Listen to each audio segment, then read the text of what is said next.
I'm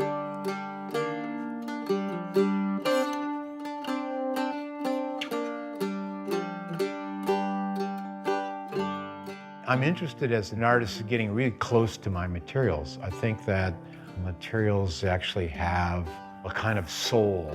I'm interested in that relationship between material and process and kind of idea or spirit.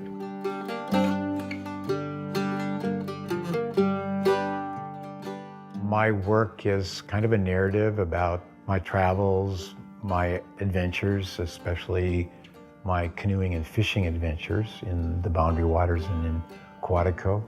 Some of the work is, in a sense, a narrative about canoeing, all these little pieces. This tiny little piece was cast in the Boundary Waters. It's cast aluminum, casted in a clay mold.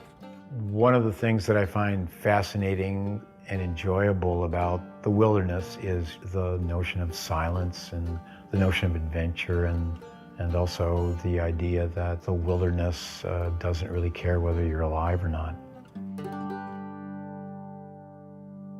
Part of my investigation into metal casting has involved going to various cultures and learning about the ways in which they cast metal.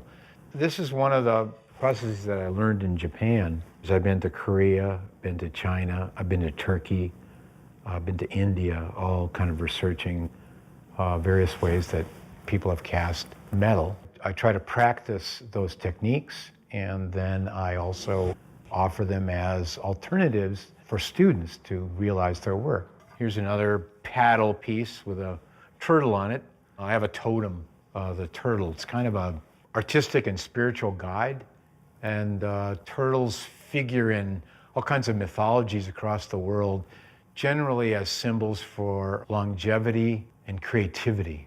So I think that art really is a relationship between the object, the artist, and the viewer. So it happens somewhere in between.